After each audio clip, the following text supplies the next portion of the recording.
ஃபேஸில் டேட்டோ போட்டுட்டு இருக்காங்க. இவன் தான் இன்டர்நேஷ்னல் கிரிமினல். இவன் வேணுன்ட்டு ஒரு சிகரெட் அடித்து போலீஸ் முன்னாடியே மேலே தூக்கி போட்டு வேணுன்ட்டே அரெஸ்ட் ஆக பார்ப்பான். அதே மாதிரி போலீஸும் அடித்து இவனை அரெஸ்ட் பண்ண பார்ப்பாங்க. உடனே இவனோட டூப்ளிகேட் பாஸ்போர்ட்டை பார்த்த உடனே இவனை அரெஸ்ட் பண்ணி ஜெயிலையும் தூக்கி போய் போட்டுருவாங்க. இவன் எதுக்காக வேணுன்ட்டு ஜெயிலுக்கு வந்திருப்பான்னு பார்த்தீங்கன்னா, இவனுக்கு ஒரு அசைன்மெண்ட் வந்திருக்கும். பெரிய ரவுடியை கொலை பண்ணுறதுக்காகவே நடுக்கடலில் இருக்க ஜெயிலுக்கு வந்திருப்பான். அப்போது இவனுக்கு வெளியே இருந்து சிகரெட்டு தீப்பெட்டி எல்லாமே வர ஆரம்பிக்கும். அதை வச்சு வேணுன்ட்டு ஒரு வெடி மருந்தெல்லாம் ரெடி பண்ண ஆரம்பிக்கிறான். இப்போ டேப்லெட் மாதிரி இருக்குல்ல, அதுதான் ட்ராக்கரி. கொலை பண்ண போகிறவனுக்கு ட்ராக்கர் எதுக்குடா நீங்கள் யோசிப்பீங்க. அதை நம்ம கடைசியில் தான் காட்டுவாங்க. திரும்ப திரும்ப அந்த பொருளை வாங்கி ரெடி பண்ண ஆரம்பிக்கிறான். அப்போது இவனை எப்படி கொல்றான்னு சொல்லிட்டு பிளான் போட்டுட்டு இருக்கும்போது இவனை கொல்றதுக்காக இன்னொரு டீமும் இந்த உள்ள இருப்பாங்க. அப்புறம் ஒருத்தன் கொல்லலான்னு சொல்லிட்டு ஓடி வந்துட்டு இருக்கும்போது நம்ம இன்டர்நேஷனல் கிரிமினல் பார்த்தீங்கன்னா ஒரு கத்தி எடுத்து ஓங்கி வீசிடுவார். அவனும் சரிஞ்சிருவான்.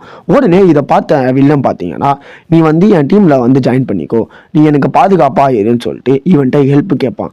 இவனும் சரியே சொல்லிடுவான். இவனுக்கும் பெரிய சந்தோஷமாயிடும். பக்கத்தில் இருக்க கட்டையை எடுத்து ஒரு அடி அடித்து அவன் கழுத்தை போட்டு நெரிச்சு மயக்கம் போட வச்சிருவான்.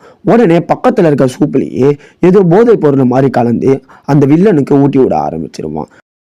உடனே அவங்க வெளியில் இருக்க ஆளுங்க எல்லாமே என்னடா சத்தம்னு சொல்லிட்டு உள்ளே வரும்போது இவன் பாஸை யாருமே டிஸ்டர்ப் பண்ணக்கூடாதுன்னு சொல்லிட்டு அவங்கள டிஸ்ட்ராக்ட் பண்ணிட்டு போயிடுவான். ஆனால் நம்ம ஆளு தான் இன்டர்நேஷனல் கிரிமினல் ஆச்சு. அவனை உட்கார வச்ச மாதிரி செட் பண்ணிட்டு உடனே ஓடி போவான். எதுக்காக பார்த்தீங்கன்னா, இந்த விஷயம் தெரிஞ்சதுன்னா இவனை சீக்கிரமாக கொலை பண்ணிடுவாங்க. உடனே அங்கே உடஞ்சி போயிருக்க சோறில் அந்த வெடி மருந்து மாதிரி ரெடி பண்ணா பார்த்தீங்களா, அதை பற்ற வைக்கிறான். உடனே அங்கே இருக்கிற ஆட்ஸ்லாம் அவனை போய் பிடிங்கன்னு கத்தவும் இவன் உடனே அந்த ட்ராக்கர் மாதிரி ஒன்று எடுத்தால அதை எடுத்து பல்லில் போட்டு கச்சிக்கிறான். ஏதோ மாவு மாதிரி தேய்ச்சி அங்கே நிற்கும் போது வெடி மருந்து வெடிச்சிருது. உடனே ஓடி போய் டமாருன்னு கடல்லையே குதிச்சிடுறான்.